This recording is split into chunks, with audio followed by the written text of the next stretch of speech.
오늘 말씀 열왕기상 15장 말씀드리겠습니다. 이 말씀은 이스라엘 왕 그리고 유다 왕 이 역사 역대기의 내용 말씀입니다.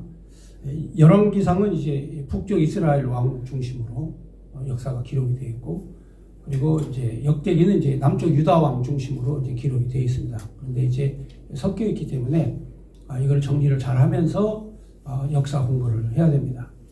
우리 그 기독교인들이 가장 취약한 부분이 그 역대기, 열왕기입니다. 이스라엘 왕의 역사. 이 역사가 이 성경의 가장 그 뼈대거든요. 성경의 뼈대입니다. 이렇게 중추, 척추뼈. 그러니까 이 척추뼈를 잘 이해를 해야 그 다음에 이 전체의 그 이스라엘과 유다의 그 역사를 이해를 하는데, 이 중요한 내용을 빼버리면 성경에 대한 정리가 안 됩니다. 예를 들어서 창세기, 출애굽기, 레위기, 신명기 이 5권 이 율법서, 그 다음에 또 하나님을 찬양하는 그러한 그 시가서, 그 중간에 끼어 있는 게 역사서거든요. 그러니까 하나님께서 언약하신 언약의 말씀, 그 다음에 또 이 이스라엘 백성들이 그 살아가던 그런 삶을 통해 찬양을 올렸던 그런 그 시가서, 이 중간에 하나님의 역사서가 다 끼어 있어요. 그리고 이제 마지막으로 선지자들이 외침인 선지서, 이렇게 구약 성경이 크게 4부분으로 나눠져 있습니다. 그런데 가장 그 핵심적인 내용이 그 역대기와 열왕기입니다. 이게 바로 이스라엘의 역사와 존재에 대해서 잘 설명을 해줍니다. 그러면 이 이스라엘의 역사와 이 존재를 어떻게 설명을 해주느냐, 그 설명에 방정식이 있어요. 쉽게 말하면 그 설명에 메커니즘이 있다는 거죠. 그 이스라엘 역사의 방정식과 메커니즘이 뭐냐, 그게 바로 창세기, 출애굽기, 레위기, 신명기, 그리고 이 그 모세오경에서 그 말해주신 그런 언약의 내용이 바로 역사서를 통해서 성취가 되는, 역사서를 통해 성취가 되니까 시편, 욥기, 시편, 잠언, 전도서, 아가서에서 하나님께서는 과연 이 모세오경에서 약속하신, 창세기에서 약속하신 그 약속대로, 그 레위기, 신명기에 약속한 그 약속대로 하나님께서 이 나라를 세워주셨구나. 그래서 하나님께 찬송을 드리자. 그게 욥기, 시편, 잠언, 전도서, 아가서예요. 그 다음에는 이제 청차 선지자들이 나타나서 메시아가 어떻게 올 건가, 메시아에 대한 약속. 자, 하나님께서 이 땅에 오셔서 임마누엘 하셔서 하나님의 본체가 이 땅에 오셔서 어떻게 나라를 세우실 건가에 대한 내용이 선지서의 내용이고, 신약성경은 선지자가 약속한 그 내용이 그대로 이루어졌다. 메시아가 오셔서 하나님의 나라를 세우셨다라고 하는 내용으로 종결되어 있어요. 그러니까 성경 전체를 한눈으로 볼 수 있는 그러한 관점 정리가 바로 이 열왕기와 역대기를 통해서 이루어지는 거예요. 그러니까 열왕기와 역대기의 내용을 모르면 성경 전체의 내용을 간파할 수가 없어요. 그래서 성경을 조각조각 알아요. 조각조각. 다시 말하면 이 시각장애인이 코끼리 만지기, 다시 말하면 자기가 알고 있는 부분만 안다는 거죠.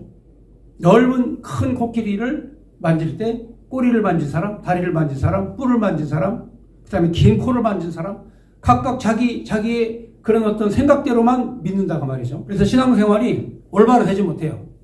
그러니까 코끼리 전체를 알아야 되는 것처럼 성경 전체를 한눈에 꿰뚫어 보면서 그 말씀이 해석이 돼야 이게 오늘 우리 삶의 은혜가 되는 거예요. 그러니까 요즘에 이 나라가 비정상적이죠. 제가 볼 때는 굉장히 비정상적입니다. 이제 이승만 대통령 때도, 그리고 또 박정희 대통령 때도, 그리고 전두환 대통령 때도, 이 통치자들이 통치를 할 때에 이 대한민국이라고 하면 자유민주주의라고 하는 어떤 큰 그런 그 이상이 있어요. 국가의 그런 정체성이 있어요. 근데 이제 최근에 와가지고는 이 자유민주주의 자체가 마구마구 흔들리는 거죠. 지금 현재 우리나라가 2017년도에 그 위기, 2017년도에는 북한이 핵실험을 했을 때거든요. 핵실험을 했을 때 그때 항공모함이 집결을 했어요. 우리나라에. 예. 핵실험 하지 마라 하면서 집결을 했는데 지금 우리나라 주변에 항공모함이 그리고 이 강습함 그리고 이 그 보급함 할 것 없이 모든 그런 미국의 전력의 거의 3분의 2가 지금 이 한반도 주변에 배치가 됐어요.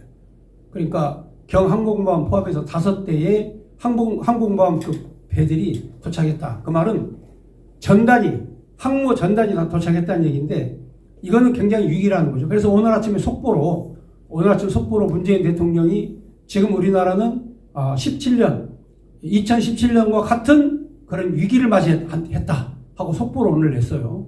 그러면서 북한에 대해서 북한 미사일 실험에 대해서 강제적 억압을 해서는 안 된다 하면서 북한의 편을 들었습니다. 근데 이제 이게 참 문제가 뭐냐면 북한이 지금 현재 발사하는 이스칸데르급 미사일이나 대륙간 탄도미사일이나 그 다음에 장거리 미사일이나 이 모든 미사일의 전력이 바로 남한을 겨냥하고 있다는 거죠. 쉽게 말하면 200km에서 400km 내외는 바로 일본에도 못 가고 중국에도 못 가요. 바로 사정거리는 남한밖에 없거든요. 그러니까 저들이 개발하고 있는 이 무기는 거의 100% 남한을 겨냥한 무기예요.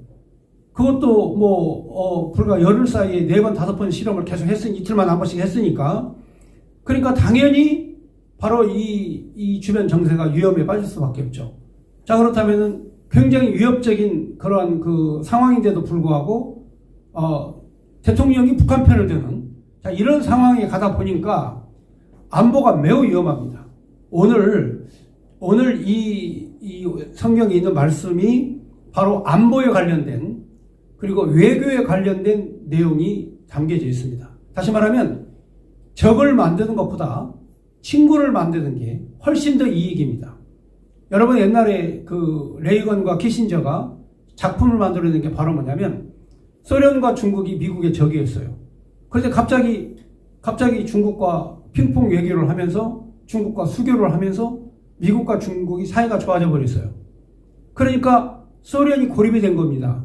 소련이 고립이 되다 보니까 힘이 약해진 거예요. 그래서 결국은 소련 연방이 무너졌습니다. 그래서 소련이 공산주의를 포기하고 시장경제를 받아들이는 그런 사상 초유의 사건. 그 공산주의의 본산이 소련 아닙니까?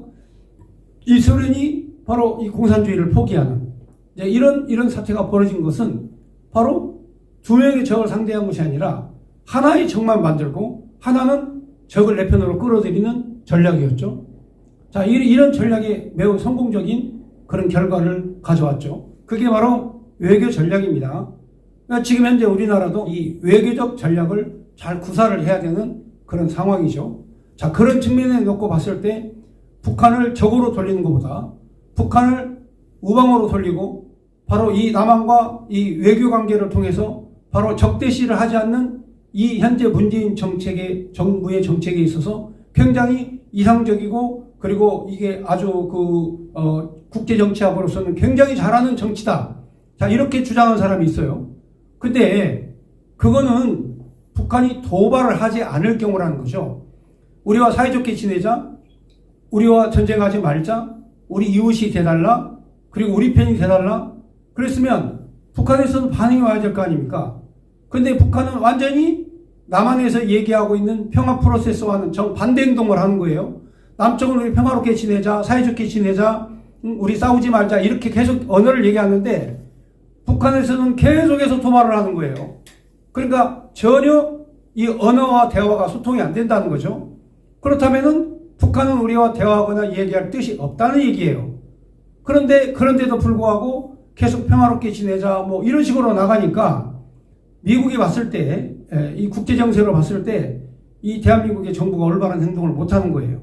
오늘 이제 이 유다왕과 이스라엘왕, 그리고 주변에 있는 주변국의 국제정세에 대해서 정확하게 얘기해주는 내용을 우리가 오늘 참고로 해석을 해보면 바로 적을 이웃나라에 두는 것보다 바로 이웃나라에 우방을 만들어 놓는 게 훨씬 유리하다. 이게 바로 국제정치학의 기본이에요. 그러니까 일본이라는 그런 G7 국가의 강대국이 바로 우리 이웃에 있어요. 그렇다면 일본이라는 나라는 얼마든지 설린 외교와 우방의 관계로 바로 우리 편으로 끌어들일 수가 있는데, 그런데 그와 정반대로 일본은 적으로 만들고, 그리고 적으로 규정해서 경계해야 될 대상은 친구라고 말하고, 그러니 이게 국제 외교 정치로 봤을 때 이해가 안 가는 거죠. 평화 프로세스야 정치적이라고 해서 아까 말씀드린 대로 우리나라에서만 얘기하면 별 상관이 없어요. 그런데 이 이야기를 미국에 가서 유엔에 가서 얘기하죠. 호주에 가서 이 얘기를 하죠. 그리고 프랑스, 영국에 가서 이 얘기를 하죠. 그러니까 서방 사람들이 바로 우리의 우방 국가가 바로 이 G7 국가 아닙니까? 미국, 영국, 프랑스, 호주, 독일, 그리고 일본, 그리고 우리나라, 이게 G7입니다. 인구 5천만 명 이상, 국민 소득 3만 달러 이상, 바로 우리나라가 서방국 7개 G7에 들어가 있는 국가예요. 자, 이런 국가적 위상을 생각해 보면 그래도 매너가 있어야 될 거 아닙니까? 그렇잖아요. 상대방의 기분을 보고 얘기를 해야죠. 그런데 지금 현재 우리나라 정부는 전혀 상대방의 기분이나 얼굴 표정이나 무슨 생각이나 상관없어요. 오직 북한 편만 드는 거예요. 그래서 이번에도 핵무기를, 이번에도 탄도미사일을, 이번에도 이스칸데르급 미사일을 발사한다, 실험한다 해도 북한을 자극하지 마라, 북한을 압박하지 마라, 북한을 건들지 마라, 이렇게 얘기하는 대통령이라고 말이에요. 그러니 국민이 생각했을 때 안보적 위기가 얼마나 극도로 달하냐 이거죠. 왜냐? 지금 북한이 그렇게 하니까 미국이 뭔가 본때를 보여주려고 항공모함 5대를 바로 우리나라 인근 해역에 집결을 시켰다. 그리고 그 내용에 대해서 위기감을 느낀 대통령이 2017년과 같은 대한민국 위기가 왔다. 지금 제가 항상 얘기하는 게 우리나라의 안보를 우리가 지키지 못하면 반드시 우리는 공격을 받고 우리 국민과 민족이 고통과 아픔을 당했던 그 역사가 6.25 전쟁 때 있었지 않습니까? 만약에 6.25 전쟁 때 유엔과 미군이 없었다면 이 땅은 이미 공산화됐을 것이고 우리는 이런 번영된 국가 속에 살 수가 없는 그런 처지에 있었다는 것을 과거 역사를 통해 우리가 잘 알고 있지 않습니까? 그래서 오늘 이 말씀에 유다왕과 이스라엘 왕이 뭐가 다른가? 유다왕은 하나님을 섬기고 다윗의 약속을 받은 민족이에요. 그래서 남쪽 유다는 다윗 왕의 등불이 꺼지지 않아요. 하나님이 그 등불을 지켜주셔. 왜? 바로 창세기에 유다 자손은 그 자손에게 왕의 홀이 영원토록 끊이지 아니할 것이다 라고 예언한 그 약속 때문에 하나님이 그 약속을 지키기 위해서 바로 유다 자손은 다윗의 가문으로 이어져 내려가지만 북쪽 이스라엘 여로보암은 하나님 앞에 범죄하고 죄를 집니다. 그게 바로 뭡니까? 우상을 섬긴 죄, 하나님을 떠난 죄. 이 죄를 반드시 하나님이 심판하신다는 거죠. 오늘날 우리 한국교회도 마찬가지입니다. 오늘날 우리 한국교회도 하나님을 떠나고 물질의 우상 만몬신을 섬기면 하나님께서 이 교회 그냥 문 닫아버려요. 하나님이 이거 쳐버립니다. 그러니까 우리가 이 말씀을 통해서 어떻게 믿어야 될 건가? 어떻게 하나님을 알아야 될 건가? 그리고 우리 민족과 이 나라와 이 교회를 우리가 어떻게 하면 지킬 수 있는가? 이것을 말씀해 주고 있는 내용이 되겠습니다. 자, 그러면 먼저 유다왕 아비암에 대해서 한번 보겠습니다. 1절에 보면 느바세 아들 여로보암 18째 18년째 아비암이 유다의 왕이 되었다 그랬습니다. 자, 이게 이제 어떻게 됐냐면 여러분이 잘 알다시피 이스라엘의 그 왕은 이제 여로보암으로부터 시작하고 그 다음에 유다의 왕은 다윗으로부터 시작하죠. 그래서 다윗, 그 다음에 솔로몬, 그 다음에 르호보암, 그리고 여기 아비암이 왕이 되었다 그랬어요. 그런데 이 아비암이 하나님 앞에 범죄를 해. 하나님을 제대로 섬기지를 못해. 할아버지 솔로몬과 고조할아버지, 증조할아버지 다윗을 따르지 않고 바로 자기 위의 아버지 르호보암의 범죄를 짓는 거예요. 죄를 짓는 거예요. 그래서 하나님께서 그의 수명을 짧게 하셔서 바로 짧은 순간에 살다가 죽습니다. 자, 그 다음 이렇게 돼서 하나님 앞에 이 심판을 받았는데 하나님이 어떻게 하시느냐? 그 아버지와 약속한 그의 할아버지 다윗과 약속한 그 약속을 하나님이 지키셨다. 그래서 다윗의 가문은 하나님이 지키신다. 이게 오늘 이 아비암의 내용이 핵심이에요. 2절에 보면은 예루살렘에서 3년 동안 다스리니라. 그러니까 아비암은 바로 르호보암의 뒤를 이어 3년간 나라를 다스렸죠. 그러니까 길게 다스리지 못한 겁니다. 3년간 다스리고 죽어요.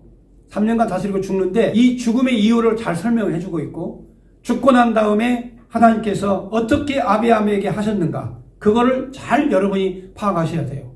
바로 이 내용의 핵심은 아비암이 범죄를 저질렀다 할지라도 하나님은 다윗의 등불을 끄지 아니하신다.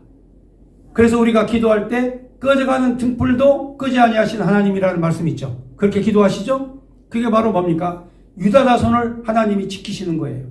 등불이 간당 꺼져갈 때에도 하나님이 끄지 않고 지키시는 유다 자손, 다윗의 자손을 철저하게 왕권으로 이어져 내려가게 하시는 이 말씀을 통해서 장차 유다 자손으로 오실 그리스도 예수에 대한, 메시아에 대한 계시를 우리에게 주시는 거예요. 그러니까 신앙생활이라는 건 눈으로 보이는 것만 해석하는 것이 아니라 눈으로 보이지 않는 영적인 것까지 해석을 해야, 눈으로 보이지 않는 영적인 것까지 해석을 해야 성경 해석이 돼서 이 해석이 될 것이 되는 거예요. 그러니까 외형적으로만 해석하면 왜 나만 겪는 고난이 있냐고 하면서 울면서 불면서 고통당하고 괴로워하는 자신의 심정을 토로하지만, 그러나 영적으로 해석하면 그게 내게 유익이다 이 말이죠.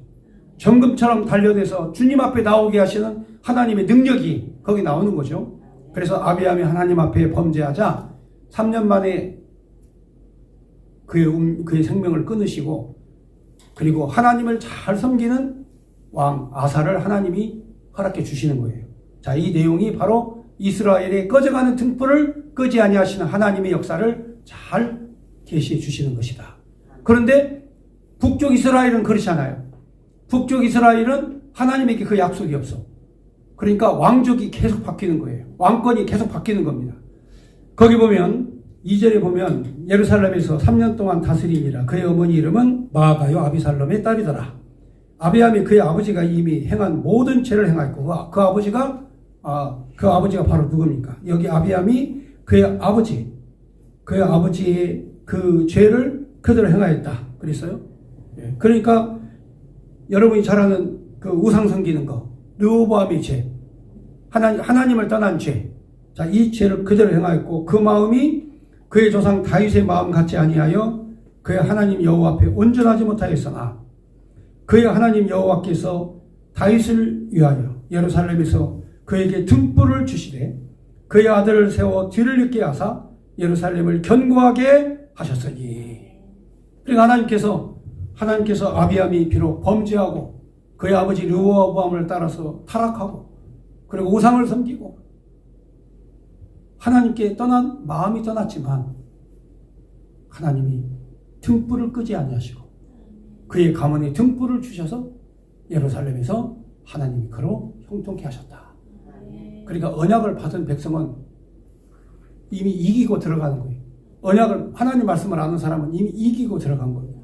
그러니까 이스라엘 자손들이나 초대교회 성도들이 사자굴 속에 들어가도, 다니엘처럼 사자굴 속에 들어가도, 그리고 초대교회 성도들이 바로 사자밥이 되기 위해서 원형 경기장 안으로 끌려 들어가도 하나님 백성들에게 이 약속이 있으면 이미 승리하고 가는 거다 이거예요. 그러니까 우리의 삶도 이미 승리하고 가는 거예요. 절대로 진리가 없어요. 우리가 비록 핍박을 받고 우리가 비록 환난을 당해도 바로 이 하나님의 약속이 있는 사람은 하나님의 등불이 영원히 끄지 아니하시는 하나님이 우리와 함께 계시기 때문에 이미 우리는 승리하고 간다. 그러니까 기독교인들이 제일 경계해야 될 것이 뭐냐면 패배의식이에요. 기독교인이 제일 경계해야 될 것이 실패의식이에요. 나는 실패했다. 나는 패배했다. 나는 이게 안 된다. 그런 생각을 할 필요 없어요. 우리는 잘못돼도 잘 되는 거야. 우리는 죽어도 잘 되는 거예요. 실패해도 잘 되는 거야. 망해도 성공한 거야. 왜? 하나님의 약속이 있기 때문에 그렇습니다. 이게 진리의 말씀이에요.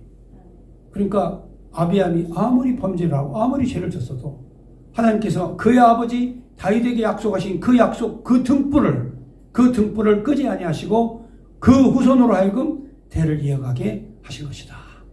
그러니까 하나님이 안 될 사람은 그냥 처단해버려요. 아비암은 왕이 됐는데, 르호보암의 뒤를 이어서 왕이 됐는데, 이게 하는 짓이 아니야. 솔로몬의 손자 아닙니까? 그런데 하는 짓이 아니야. 그러니까 하나님께서 그냥 딱 차단해버리시는 거예요. 그러니까 안 되는 사람은 하나님이 그냥 보내십니다. 해도 안 되는 사람. 이 사람은 하나님이 보내신다. 처리하신다. 5절에 이는 다윗이 햇사람 우리아의 일 외에 평생의 여호와 보시기에 정직하게 행하고 그에게 명령하신 모든 일을 어기지 아니하였습니다.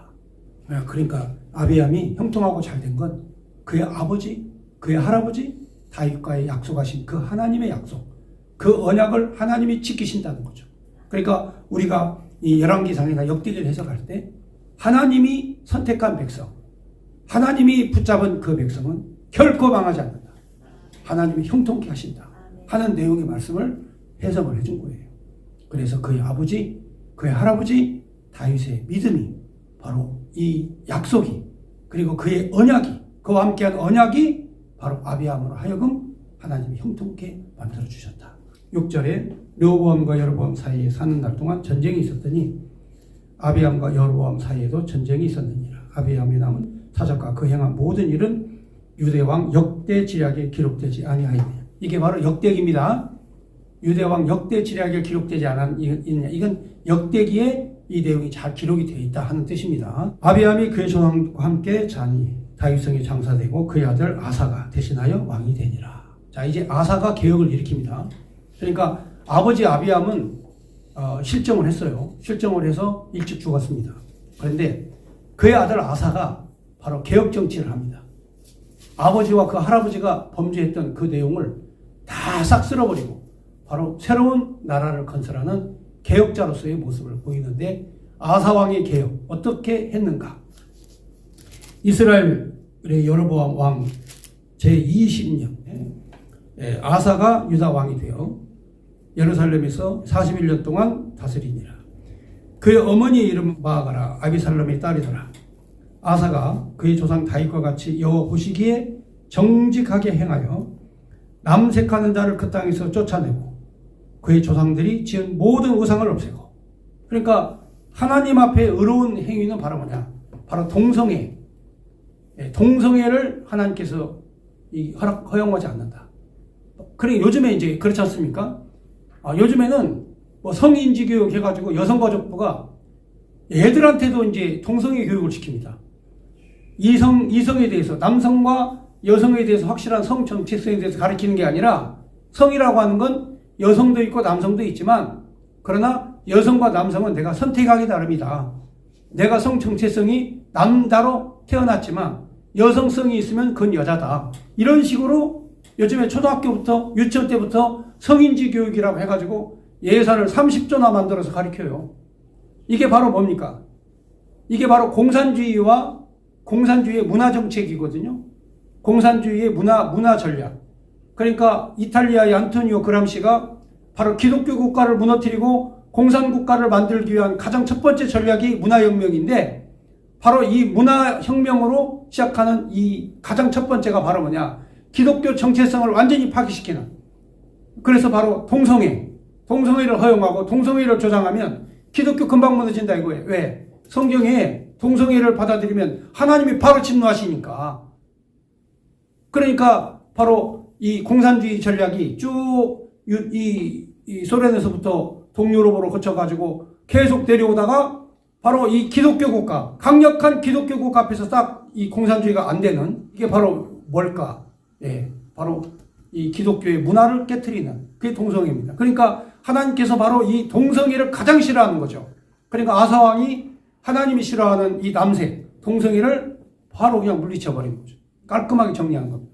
그 다음 두 번째, 바로 동성애를 물리치고, 그 다음에 조상들이 지은 모든 우상을 없애고, 심지어는 자기 어머니 마아가가 혐오스러운 아세라상을 만들었으므로 태우의 위를 폐하고 그 우상을 찍어 기드론 시내가에 불살랐어.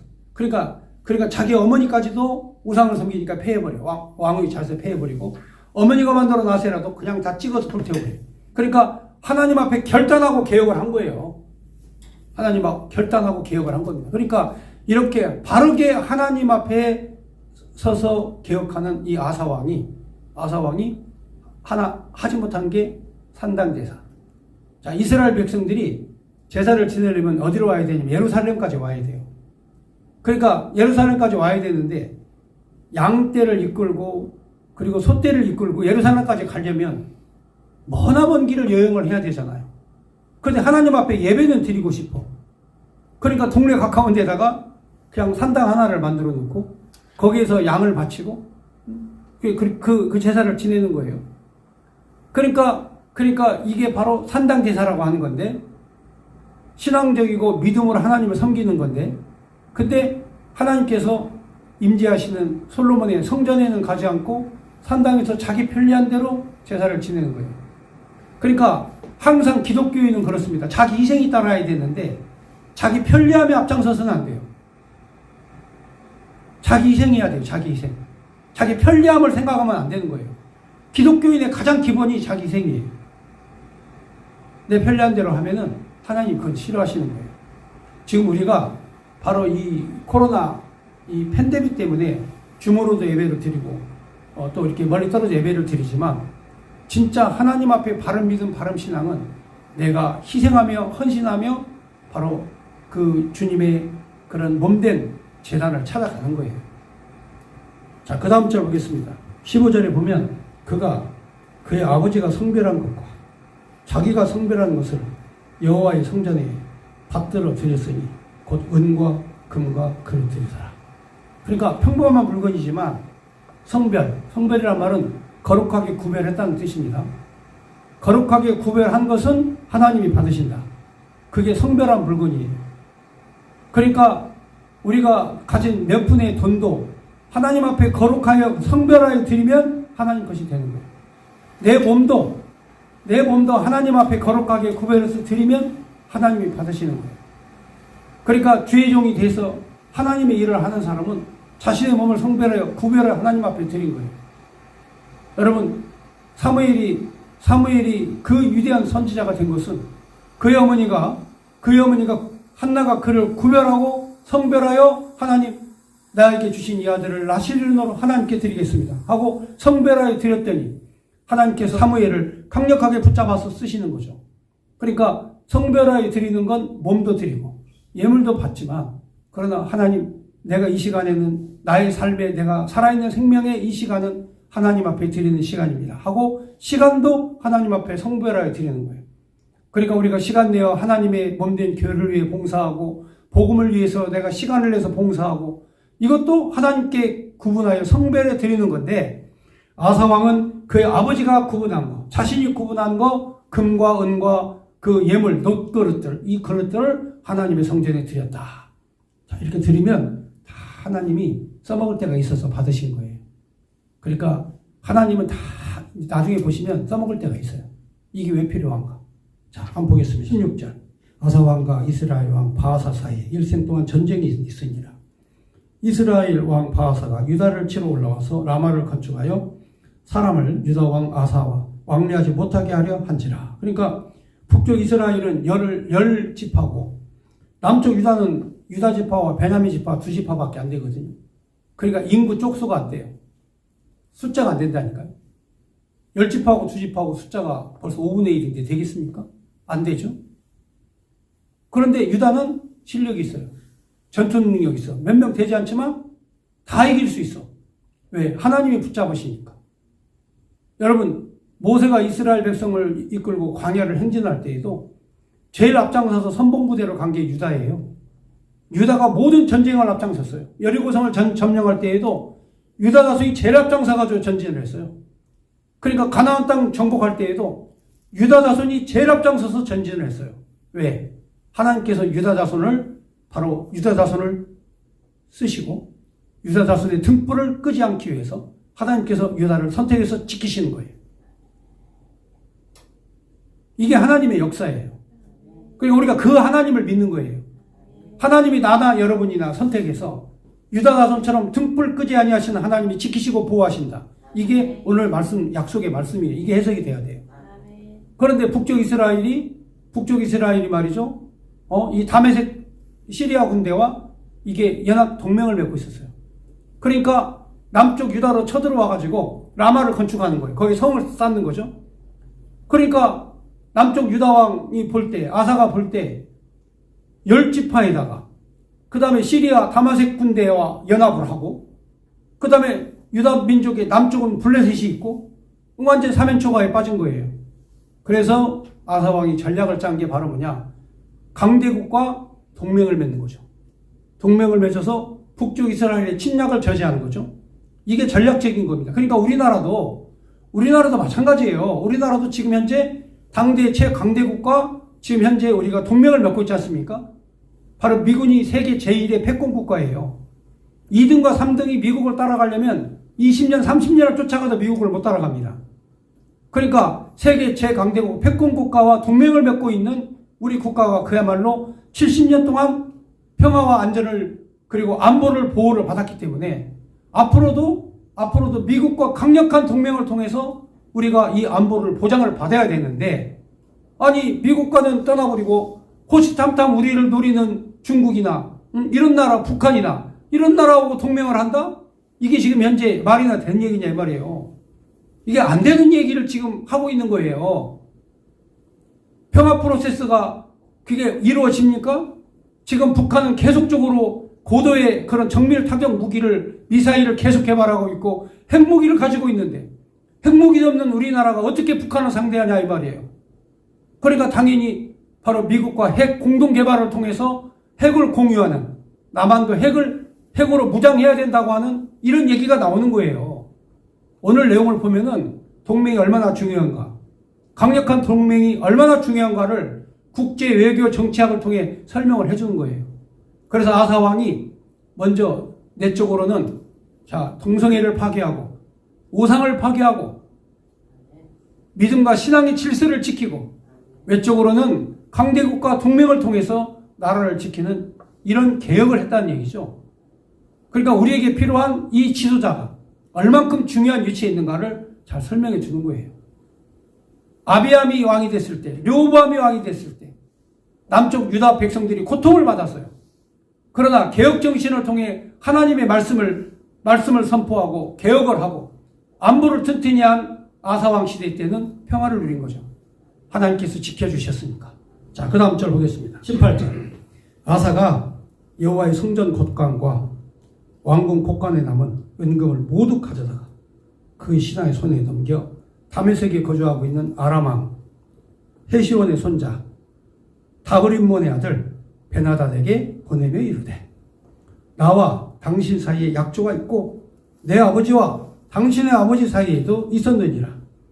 내가 당신에게 은금 예물을 보냈으니 와서 이스라엘 왕 바하사와 세운 약조를 깨뜨려서 그가 나를 떠나게 하라 하매, 베나닷이 아사 왕의 말을 듣고 그의 군대 지휘관들을 보내 이스라엘 성읍을 치되 이온과 단과 아벨 벤마아가와 긴네렛 온 땅과 납달리 온 땅을 쳤더니 바하사가 듣고 라마를 건축하는 일을 중단하고 디르사에 거주하니라. 이에 아사 왕이 온 유다의 명령을 내려 한 사람도 도면하지 못하게 하여 바하사가 라마를 건축하던 돌과 제목을 가져오게 하고 그것으로 베냐민의 게바와 미스바를 건축하였더라. 그러니까 아사 왕이 바로 여러분이 잘 아는 아람 시리아의 왕 베나닷에게 이 동맹을 맺자 해가지고 성전에 있는 거, 왕궁에 있는 거, 아까 자기가 다 드렸던 거 아닙니까? 구분하고 성별해서, 그렇죠? 자기가 구분해서, 아버지와 자기가 구분해서 성전에다 다 드렸잖아요.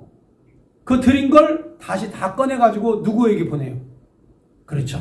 아람왕 베나닷에게 보내면서 바로 설린 외교, 동맹을 통해 바로 침략해온 북이스라엘의 군대를 물리치고 나라를 견고하게 세웠다 하는 이 외교 정치학의 가장 기본, 강대국을 동맹으로 삼아라. 이렇게 곡간을 털어서 돈이라도 주고라도 동맹을 우리가 맺어야 되는데, 미국은 우리한테 그거 요구하지 않잖아요. 세계 최강국, 세계에서 가장 강력한 군대를 거느리고 있는 미국이 우리가 동맹을 맺고 있는데 우리가 그 은금을 주고 오라는 얘기 아니었잖아요. 이승만 대통령이 바로 자유와 민주주의를 지키기 위해서 바로 미군이 주둔해야 된다. 미군이 참전해야 된다. 해가지고 지금 현재 우리나라의 안전을 지키고 있는데 바로 공산주의자, 사회주의자, 바로 이 좌파들은 거꾸로 얘기해요. 우리나라가 분단된 건 이승만이 미군을 불러들였기 때문이다. 아니, 미군이 안 왔으면 지금 현재 우리나라 분단은 안 됐죠. 그렇지만 우리나라가 어떤 국가가 됐을 것 같아요?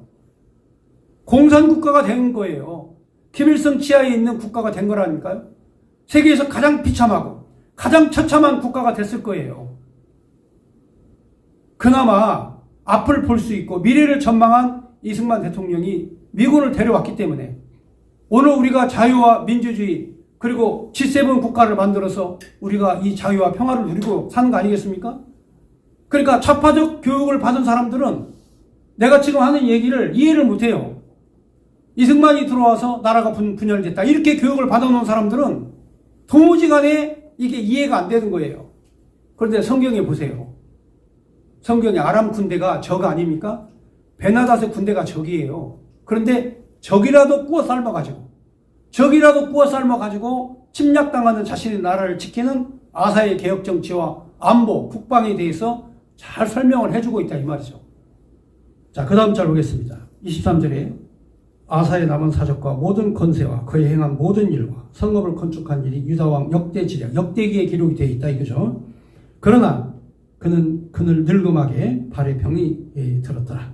아사가 그의 조상들과 함께 잠에 그의 조상과 함께 그 조상 다윗의 성읍에 장사되고 그의 아들 여호사밧이 대신하여 왕이 되냐. 이렇게 해서 유다 왕 아사의 개혁과 국방, 외교, 안보 정책에 대해서 기록된 성경 내용의 말씀을 오늘 함께 해석을 했습니다. 자, 마지막에 이제 이스라엘 왕. 자, 북쪽 이스라엘 왕은 하나님께서 이미 악한 길을 가는 이 왕족에 대해서 하나님이 멸하시기 이미 작정하셨기 때문에 바로 이 시편에 보면 다윗이 고백을 했지 않습니까? 예. 여러분 시편의 1장을 한번 잠깐 보겠습니다.